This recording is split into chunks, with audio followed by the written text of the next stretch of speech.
What's up, people? Hope everybody's enjoying their day out there. I watch these scientific videos sometimes, Neil Degrass Tyson, other people, even some Elon Musk conversations, just looking at things from a scientific perspective. But they were, one of them I was watching really, tied into kind of how the Jehovah's Witnesses believe, but they were talking from a scientific standpoint about how you cannot get past someone's personal truth, and what they believe to be true. It's not knowledge, because knowledge you would know for sure. What most people inside, if they get past all their dogma and all their nonsense that they believe, most people on the inside know for sure what they don't know. We know for sure what we don't know. Now, we fill in those voids, though, with personal beliefs. So what really made me kind of think about this, I was watching an XJW poster's video. I think her name is Essence or something. She made a video just a day or two ago talking about how it's not her job to convert, her friends and family, or make them realize that it's not true. And I agree 100%. I made some videos about it in the past. That's not my job. The way I feel is someone has to come to that realization on their own. You've got to get to a point on your own where you start to understand, hey, something's not making sense here. Now, once that happens, then yeah, maybe you can jump in and help that person along. But for those of you who used to be witnesses, or maybe still are witnesses, a lot of current witnesses, send me emails and stuff, so they watch my videos. But if you are a witness, or if you're a former witness, and I know for myself, if someone, when I was 100% firmly, in the organization, if someone would have came to me and they did, and say, this is a cult, or your beliefs are false, or, the 144,000 doesn't make sense, 1914 doesn't make sense, new light doesn't make sense. When you're in, and when your personal belief is that it's all true, you're going to dismiss it all. I remember I would sit and argue with people, about religion all day, and tell them how my views did make sense, and how being a witness did make sense. And if they would bring up facts, I would dismiss them, and I would say, nah, you're not looking at it right, or, that doesn't make sense because this other thing that I believe. It was personal beliefs. Because whether people want to admit it or not, we can't really prove anything related to religion. We can't prove it. It's all beliefs. We believe it. Now, sometimes you can believe something enough where you start to call it knowledge, and you say, I know this to be true. I know that this is what happened with creation because look at the beautiful sky. So I know this is how it happened. Or look at the trees, or look at all of the different animals in the world. So I know this is how it happened. But we don't know. We're taking the end result and we're filling it in with personal beliefs.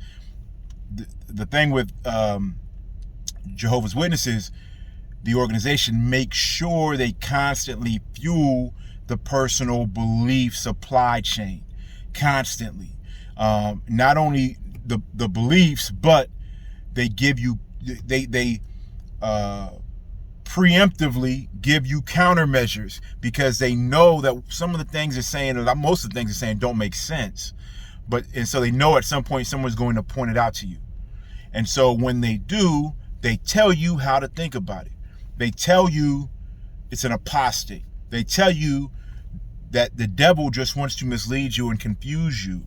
So don't fall for those traps, because that's what they are, traps. So that when a family member who has left the organization, or a friend, or a YouTube video, whatever the case may be, a television program, says to you, Jehovah's Witnesses is not an honest and a pure and a good organization, and here's why, and they show you proof and evidence, you've already been trained to reject it because of your personal belief. And each individual member of the Jehovah's Witnesses have a personal belief, but it definitely is being led by the dogma, and by the misinformation and the indoctrination of the governing body, and everyone up in New York. And as an extension of that, the elders in the congregation. It's It's all dogma. It's all constant fuel for your personal belief. So when you go, and I've experienced it before, and you try to shake the truth, not the truth, like Jehovah's Witness truth, but the real truth that is fake, out of someone, you're going to be met with just pure resistance, because they're going to think you're the problem. They're not the problem. And you have to remember, when you were in their shoes, when you believed it was true, or if you still believe it's true, no one could have made you believe it wasn't. So as much as it may be obvious to you, to them, it's obvious that something's wrong with you, and you've been misled. The devil must have gotten to you. Something's wrong. And they hope that you come back into the fold at some point, someday. But since we all know for sure what we don't know, in the inside, if you really dig deep enough and you're intelligent enough to separate knowledge from faith, and you got to know, what do I know? What I know for sure is that every morning I wake up, if I look towards the east, I'll see the sun shining. Even if it's a rainy day and kind of cloudy, I'm still going to see that it becomes daylight starting in the east. I know that every day, and I know that because every day of my life it has happened. That's knowledge. That I know that is going to happen. Now, as a side note, I have a friend who's a flat earther who he'll tell me that's because the light, isn't really the sun. It's like rotating around. He has this whole thing, and Antarctica is a big ice circle around the entire world, and we're flat. But that also shows that personal belief, it can be hard to shake, because I believe the earth is round. He believes the earth is flat. He's a very intelligent guy too. But he believes he has evidence that the earth is flat, and he shows me this evidence, and I show him evidence that the earth is round. And he'll tell me, well, those pictures you see of the earth from space, they aren't really pictures. They're just digital images by NASA, which may be true, because you know what? I don't know. I haven't been to space, but I believe the earth is round, and I believe the evidence that has come to me shows me the earth is round. He believes the earth is flat because of the evidence that he believes he's found. He's not going to convince me that the earth is flat.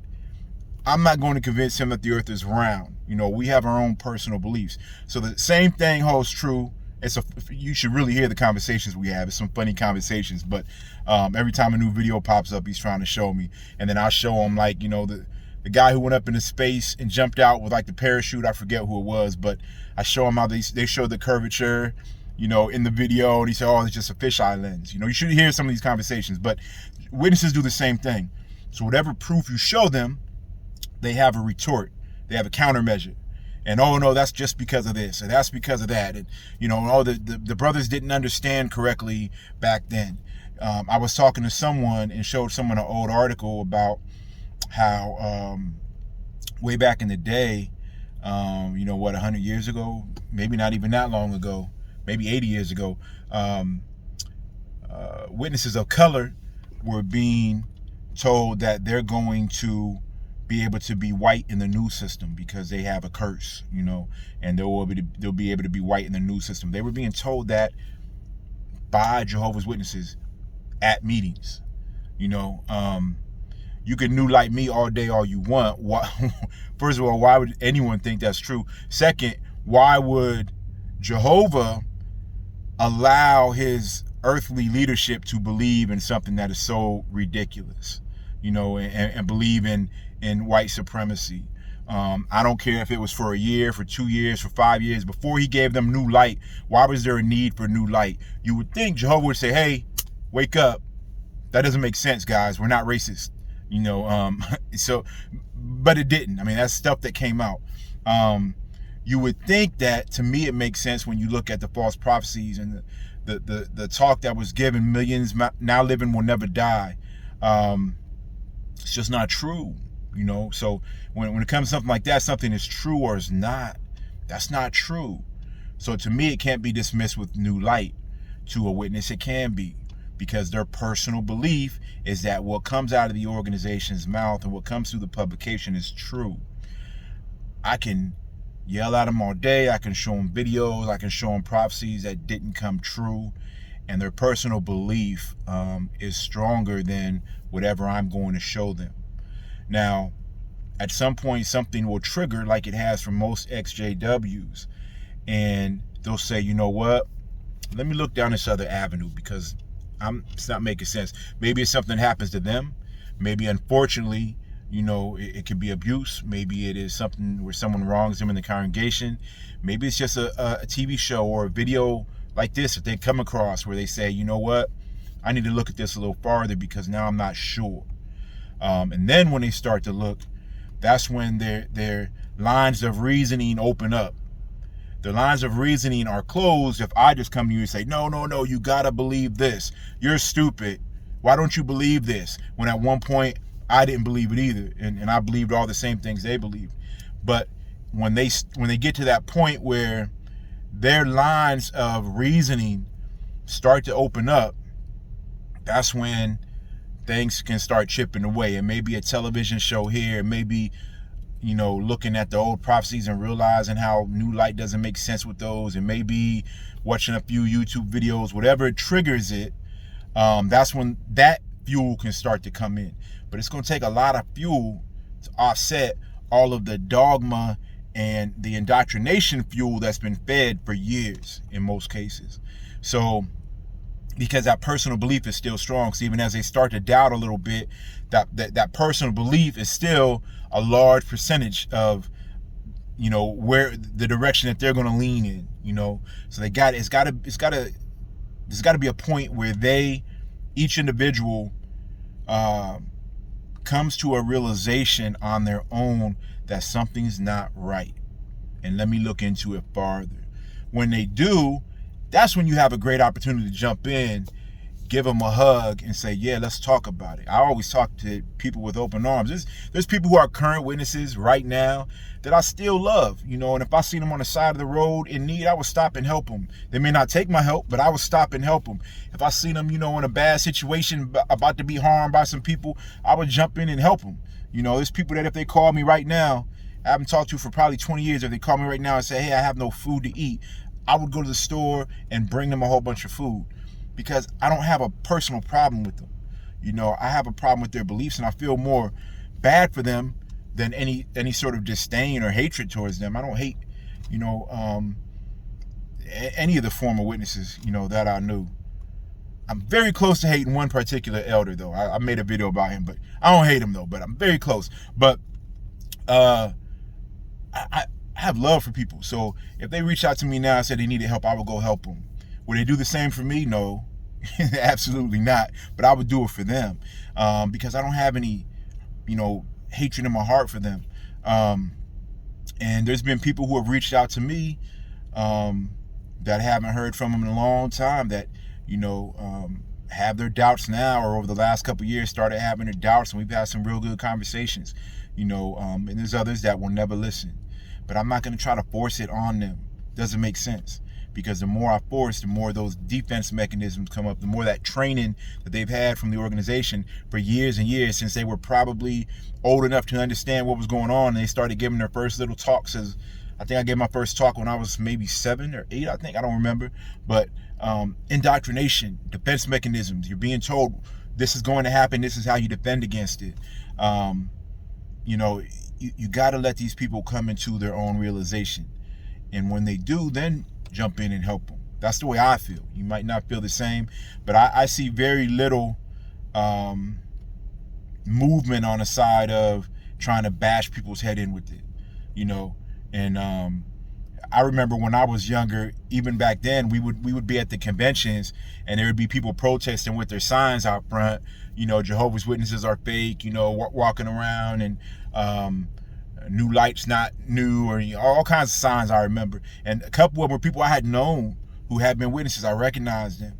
And if you're a witness now, or if you've been a witness in the past, when you see those people outside the conventions holding their signs up, walking in circles, you think, man, they're crazy. You don't think, hey, let me look at their sign, let me talk to them and get their point of view, because maybe I'll go that way too and I'll make my own sign. You don't think that. You think they're crazy and the devil got to them. Satan must be leading them, and you feel bad for them.